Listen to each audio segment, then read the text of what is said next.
ঘৰখনৰ বাবে আগতে কিবা এটা কৰিবলৈ আপুনি সুযোগ পোৱা নাছিল। এইবাৰ এই সুযোগ নেহেৰুৱাব। তুমি ঠিকে কৈছা অৰুন্ধতী, মই বহু সময় নষ্ট কৰিলোঁ।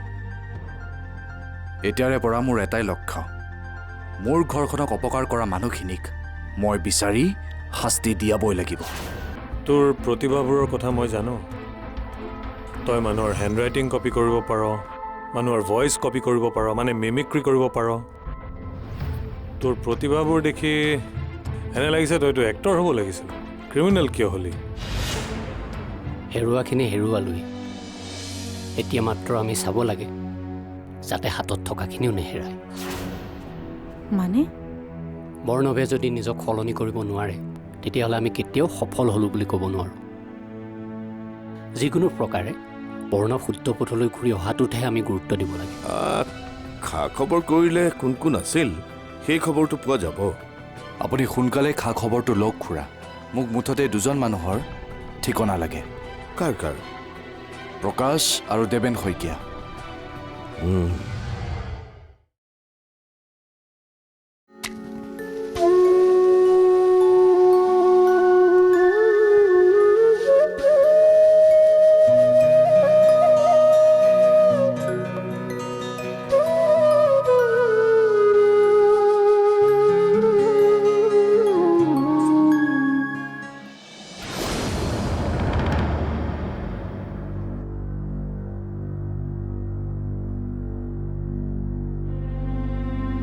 দেউতা, মই এতিয়াহে বুজি পাইছোঁ আপুনি ভোগজানৰ পৰা অহাৰ পিছত কিয় ইমান নীৰৱে আছিল।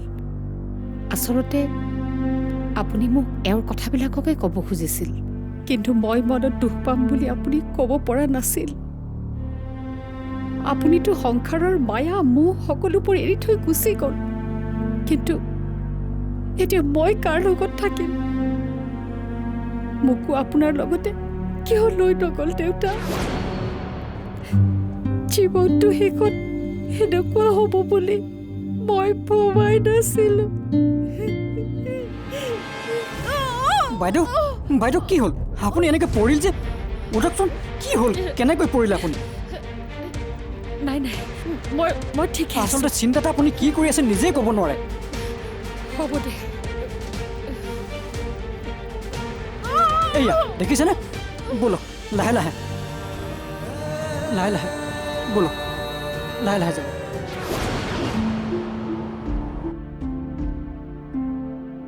আপুনি নিজকে অকলশৰীয়া বুলি নাভাবিবচোন। আমি আছোঁ নহয় আপোনাৰ লগত। কওকচোন কি হৈছে? কথাবোৰ মই ক'ৰ পৰা আৰম্ভ কৰিম মই একোৱে ধৰিব পৰা নাই। মইতো ভোগজানৰ কোনো মানুহকে চিনি নাপাওঁ। এতিয়া ডায়েৰীখনত সেইকেইজন মানুহৰ নাম উল্লেখ থাকিলে সেইকেইজনে যে আচল অপৰাধী এই কথাটো মই কেনেকৈ জানিম? একে নামৰেতো বহুত মানুহ থাকিব পাৰে, আৰু পুলিচে হয়তো এই কথাটো মানি নল'বও পাৰে। আপুনি এটা কাম কৰক নহ'লে, জেঠুৰ লগত কিবা... নাই নাই, মই সেই মানুহজনৰ ওচৰলৈ নাযাওঁ। সেই মানুহজনৰ মুখখন চাবলৈ মোৰ ইচ্ছা নাই। তেনেহ'লে আপুনি এটা কাম কৰিব লাগিব, ককাৰ বিজনেছ ফাইলটো চাব লাগিব। কাৰণ বিজনেছ ফাইলটোত ফেক্টৰীত কাম কৰা সকলো মানুহৰ নাম আৰু ঠিকনা নিশ্চয় থাকিব। সেইটোকে কৰা ভাল নেকি? তুমি ঠিকেই কৈছা।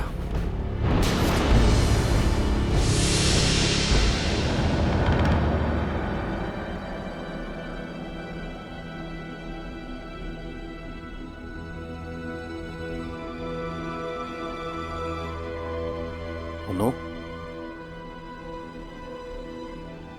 তোমাৰ লগত মোৰ কেইটামান কথা আছে। কথাকেইটা অতি গুৰুত্বপূৰ্ণ। তুমি মোক অলপ হেল্প কৰিবানে?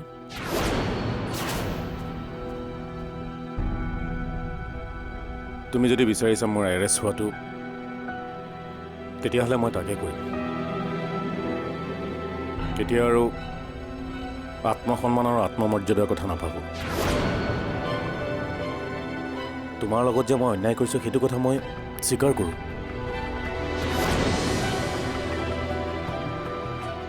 মই শাস্তি পালে যদি ঘৰখনৰ সকলোৰে ভাল হয় তেতিয়াহ'লে মই সেইটো কৰিবলৈ প্ৰস্তুত।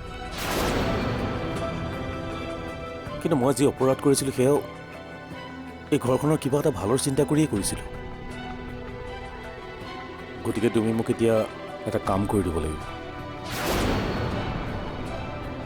কোৱা কি কাম? চোৱা অনু, মোৰ পাছত এতিয়া পুলিচ লাগি আছে। আমাৰ ঘৰখনৰ ভৱিষ্যতৰ কথা বা মাজনীৰ বিয়াৰ কাৰণে কিছু টকা পইচা আৰু সা সম্পত্তি গোটাই থৈছোঁ। দেউতাক হিচাপে বা ঘৰখনৰ মুৰব্বী হিচাপে সেইটো মোৰ দায়িত্ব দিয়াচোন।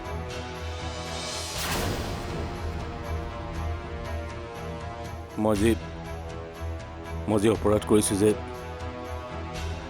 ঘৰখনৰ কিবা এটা চিন্তা কৰিয়ে কৰিছোঁ, যাতে তোমালোক কেতিয়াও অভাৱত নপৰা। আমি তোমাক কোনোদিনে অপৰাধ কৰিবলৈ উচতনি দিয়া নাছিলো। আনৰ অন্যায় কৰি ধনী মানুহ হৈ কি লাভ? হোৱাটোতো হৈ গ'ল, এতিয়া কৈ পেলাই বা শুধৰাওঁ বুলিওতো শুধৰাব নোৱাৰোঁ। মই তোমাক কথা দিছোঁ অনু, মই এনেকুৱা ভুল আৰু কেতিয়াও নকৰোঁ। মই ভাল হ'বলৈ চেষ্টা কৰিম। কোৱা, এতিয়া মই তোমাক কেনেকৈ সহায় কৰিব পাৰোঁ? অনু, মাজনীৰ বিয়াৰ কাৰণে ৰখা টকাখিনি আৰু আমাৰ ভৱিষ্যতৰ কাৰণে ৰখা সা সম্পত্তিখিনি কিবা এটা ব্যৱস্থা কৰা। আমাৰ হাতত সময় খুব কম। যিমান পৰা সোনকালে এই গোটেইবিলাক কোনোবা এজন বিশ্বাসী মানুহৰ নামত ট্ৰান্সফাৰ কৰি দিব, নহ'লে পুলিচে এইবিলাক সকলো চিল কৰি দিব। আৰু এইবিলাক চৰকাৰৰ হাতলৈ গ'লে আমাৰ ভৱিষ্যতটো বহুত অন্ধকাৰ হ'ব। মোৰ অনুপস্থিতিত তোমালোকৰ কি হ'ব? অন্যায়ভাৱে ঘটা টকা পইচা বা সা সম্পত্তিৰ দায়িত্ব মই নলওঁ। এইবোৰ তুমি মোক সুধি কৰিছিলানে? কিন্তু অনু, তাত মোৰ কষ্টৰ ধনো সোমাই আছে। তথাপিও মই এইবোৰৰ দায়িত্ব ল'ব নোৱাৰো। যদি তুমি আত্মশুদ্ধি বিচাৰিছাই, তেতিয়াহ'লে এতিয়াও এইবোৰত লোভ কৰি আছা কিয়? অন্যায়ভাৱে ঘটা ধন গ'লে যাবলৈ দিয়া। অনু, তুমি মোৰ কথাটো বুজিবলৈ চেষ্টা কৰা। তোমাক মোৰ জানিবলৈ বাকী নাই। সিমান সহজতে সলনি হোৱা মানুহ তুমি নহয়। তুমি যি কৰা নিজেই কৰা। এই ক্ষেত্ৰত মই তোমাক সহায় কৰিব নোৱাৰিম।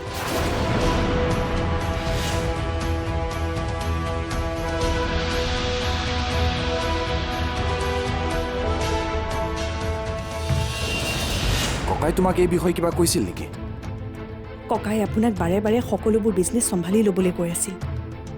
হয়তো ককাই তেতিয়াই সেই গণ্ডগোলবোৰৰ উমান পাইছিল। এতিয়া মই কি কৰিম একোৱে ধৰিব পৰা নাই। হ'ব দিয়কচোন, আপুনি অধৈৰ্য নহ'ব। আপুনি সকলোবোৰ চম্ভালিবলৈ আৰম্ভ কৰিলেই সকলো লাহে লাহে ঠিক হৈ যাব। আচলতে ভোগজানৰ পৰিৱেশৰ লগত মই পৰিচিত নহয়।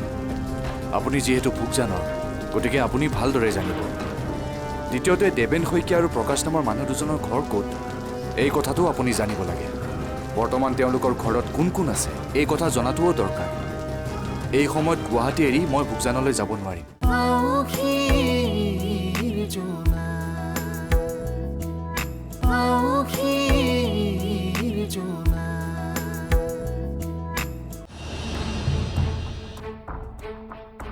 নাই অৰুন্ধতী, নাই?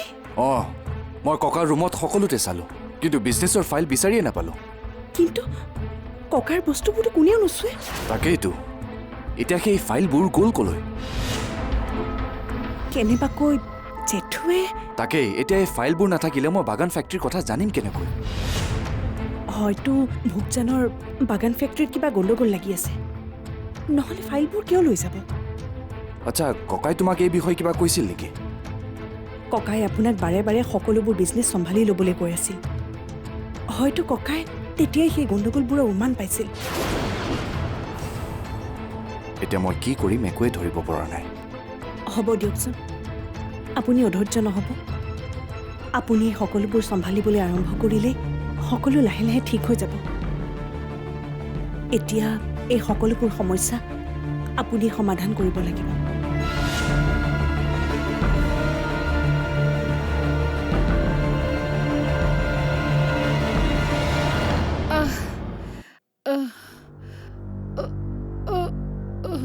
বিনয় বিনয় চাওঁ অকণমান এইপিনে আছোন কি হ'ল এনেকৈ কেকাই কেকাই মাতিছে যে এই ট্ৰয়েৰত বিষৰ মলমটো আছেনে নাই চাচোন অঁ ভৰিখন বেছিকৈ বিষ কৰিছে নেকি অথনিতকৈ আঁঠুটো আৰু এই কলা ফুলটো অকণমান বেছিকৈ বিষাইছে ৰ'ব মই চাইছোঁ আপুনি উঠিব নালাগে শুই থাকক অকণমান কষ্ট দিছোঁ বোপাই বেয়া নাপাবি দেই হ'ব সেইকাৰণে সদায় কৈ আছোঁ এই চিন্তাবোৰ বাদ দিয়কচোন যি হ'ব লগা আছিল হ'ল আৰু নাই মোৰ কথা নুশুনে চিন্তাতে কি কৰি থাকে নিজে ক'ব নোৱাৰে এতিয়া পাইছেনে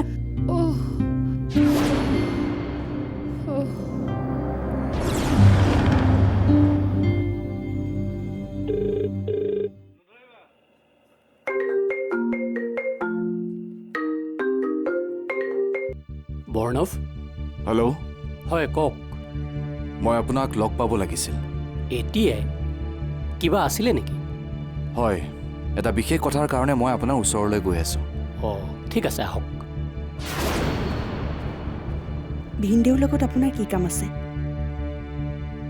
মই কিছুমান দায়িত্ব তোমাৰ ভিনদেউক দিব লাগিব খুচৰিছোঁ যেতিয়া সঁচা কথাখিনি পোহৰলৈ আনিবই লাগিব জেঠাইৰ মুখলৈ এনেকৈ চাই থাকিলে নহ'ব প্ৰয়োজন হ'লে মই দাদুৰ বিৰুদ্ধে থিয় হ'ম ককাই সাজি থৈ যোৱা সকলো ব্যৱসায়ত যদি দাদুৱে গণ্ডগোল কৰিছে তেনেহ'লে ময়ো হাত সাৱটি বহি নাথাকোঁ মই তোমাৰ ভিনদেউক লগ কৰি আহোঁ তুমি ঘৰতে থাকা শুনকচোন মই যাব লাগিব নেকি নাই নালাগে জেঠাই ঘৰত অকলে আছে তুমি তেওঁৰ লগতে থাকা ঠিক আছে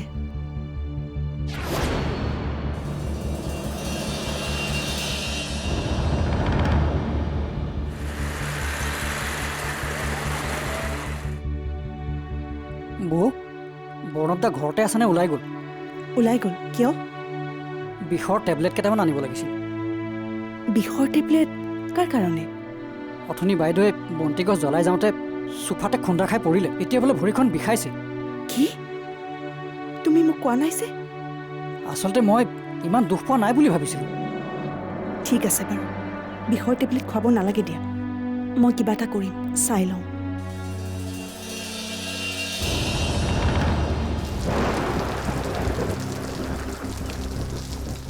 বৰ্ণৱ আপুনি কি ক'ব বিচাৰিছে খোলাখুলিকৈ কওক মই অকণো বেয়া নাপাওঁ একচুৱেলি মোক আপোনাৰ সহায়ৰ প্ৰয়োজন আছে আপুনি কাইণ্ডলি আগৰ কথাবোৰ ধৰি নাথাকিব নাই নাই মই আগৰ কথা একো ধৰি থকা নাই আপুনি ভোগজানলৈ যাব লাগে ভোক জানো হয় আচলতে ভোগজানৰ পৰিৱেশৰ লগত মই পৰিচিত নহয় আপুনি যিহেতু ভোগজানৰ গতিকে আপুনি ভালদৰে জানিব দ্বিতীয়তে দেৱেন শইকীয়া আৰু প্ৰকাশ নামৰ মানুহ দুজনৰ ঘৰ ক'ত এই কথাটো আপুনি জানিব লাগে বৰ্তমান তেওঁলোকৰ ঘৰত কোন কোন আছে এই কথা জনাটোও দৰকাৰ এই সময়ত গুৱাহাটী এৰি মই ভোগজানলৈ যাব নোৱাৰিম ঘৰখনত অসুবিধা হ'ব পাৰে আৰু মই তালৈ গ'লে হয়তো কথাই বেলেগ ৰূপ ল'ব পাৰে এই গোটেই ঘটনাটোৰ সম্পৰ্কে মই থানাৰ আইচিজনৰ লগত ভালকৈ কথা পাতিম হ'ব মই আপুনি কোৱা কামখিনি কৰিম কিবা দৰকাৰ হ'লে মোক ফোন কৰিব এমাৰ্জেঞ্চি হ'লেহে মই ভোগজানলৈ যাম ঠিক আছে এতিয়া আহিছোঁ সহ্য কৰিব পাৰিছেনে বাৰু পাৰিছোঁ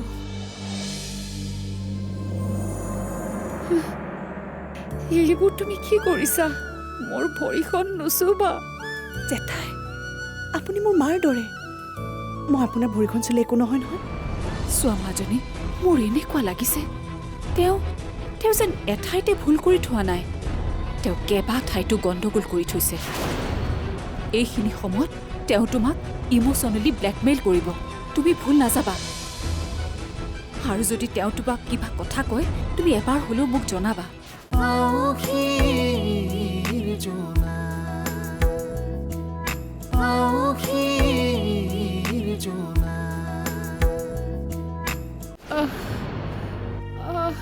একো নাই জেঠাই বিষটো ভাল পাব দিয়ক বেছি চিন্তা নকৰিব বিনয় গৰম পানী আনিছানে আনিছোঁ বৌ চাওঁ দিয়াচোন ৰ'ব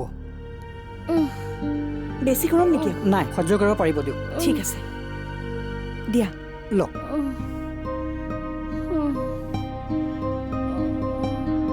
চিন্তা নকৰিব জেঠাই এনেকৈ অলপ গৰম পানী সেক ল'লে আপুনি সোনকালে ভাল পাই যাব দিয়ক সহ্য কৰিব পাৰিছেনে বাৰু? পাৰিছো।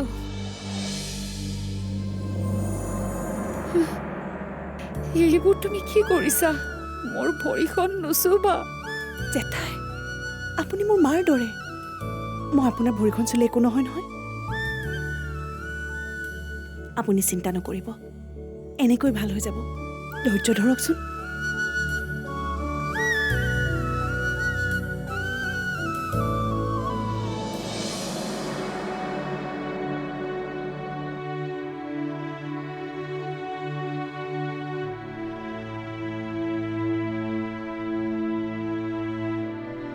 মাজনী, তোমাক এটা কথা কওঁ। ইমান দিনে তুমি মোৰ এটাও অনুৰোধ ৰক্ষা কৰিব নোৱাৰিলা। আজি তুমি মোৰ এটা অনুৰোধ ৰক্ষা কৰিব পাৰিবানে? কোৱা মা। চোৱা, এইখিনি সময়ত তোমাৰ দেউতাই তোমাক কিছুমান কামৰ দায়িত্ব দিব। তুমি সেই দায়িত্ব নল'বা। যিমান পাৰা তুমি দেউতাৰাক এভইড কৰি চলা। তেওঁ শাস্তি পোৱাটো প্ৰায় খাটাং।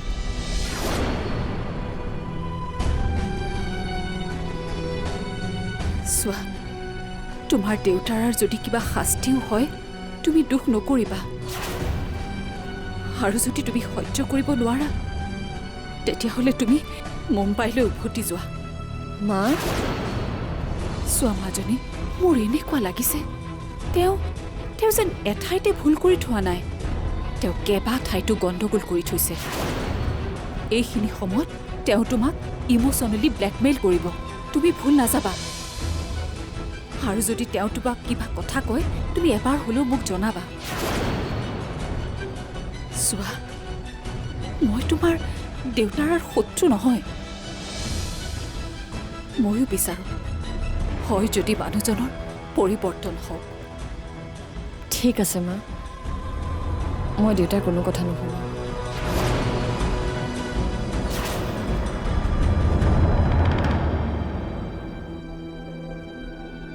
হঠাৎ ভোগজনলৈ যে ক'লোৱে দেখোন, বৰ্ণৱে দায়িত্ব কেইটামান দিছে, সেইকাৰণে যাব লগা হ'ল।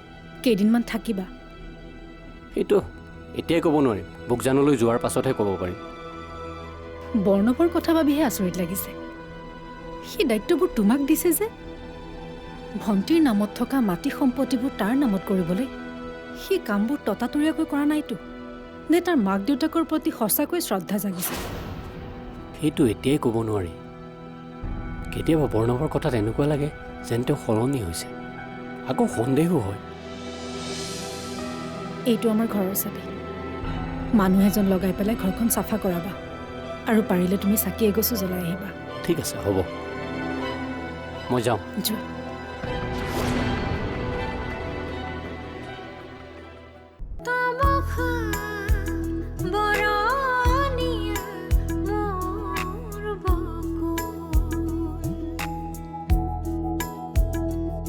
মলয়া জোৰণীয়া যে